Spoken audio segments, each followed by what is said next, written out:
Kevin Taylor with Beyond Imagination Business Coaching, continuing our exploration of the ownership stack and how it helps to get through the growth paradox of needing control first before adding more sales and more revenues will give you the freedom within your business. Today I want to talk about job descriptions. We've all seen them. They come out when you need to place a want ad, you need to hire somebody, and they get filed away just after that person's onboarded. And in between, they're filled with a little bit of gibberish, maybe a couple of buzzwords. Must be able to lift 45 pounds. Nobody's ever quite sure why that's in there. Must have a valid driver's license. A number of odd things that show up that, honestly, if that's all you knew about the job, it probably wouldn't be a lot of help. But a really good employee role description can go so far beyond that.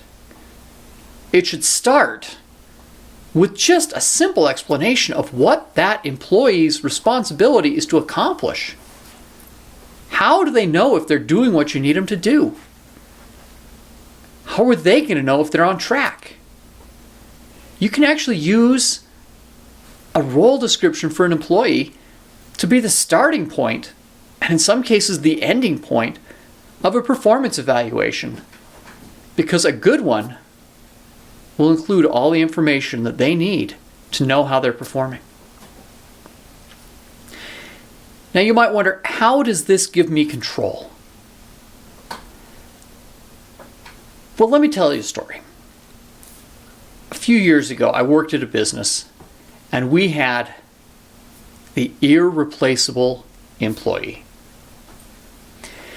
This employee had been with us since time immemorial. I think she was there before the company even began. It sure felt that way. She knew everything. She had so many responsibilities that there was no way to possibly find someone who could do them all to replace her.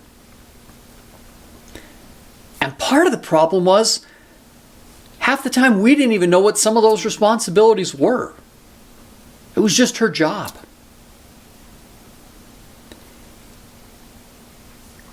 That is a challenging place as an entrepreneur.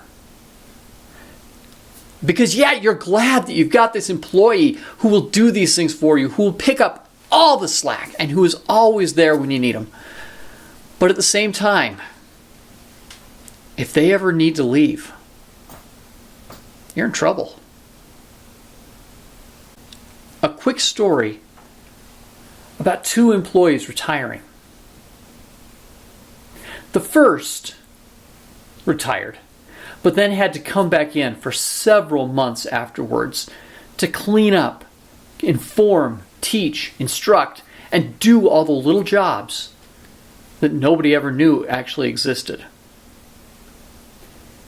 The other employee ended up filling that position. A few years later, retired as well.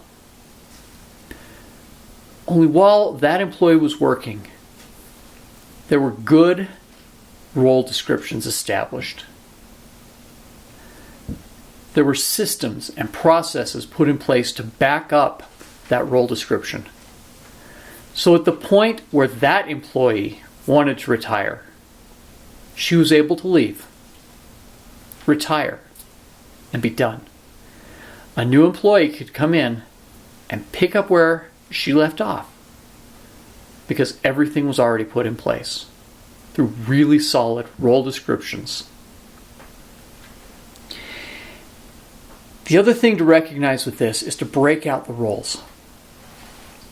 Don't build a job description for all the hats that irreplaceable employee wears. Build the job description around what specific functions, roles, and outcomes you need in your business.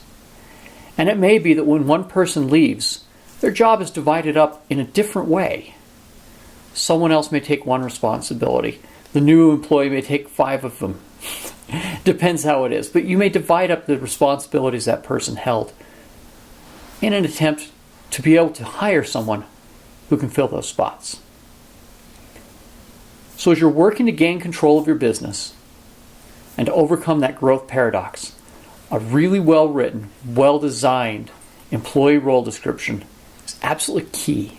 It's critical in making sure that you have what you need for your business.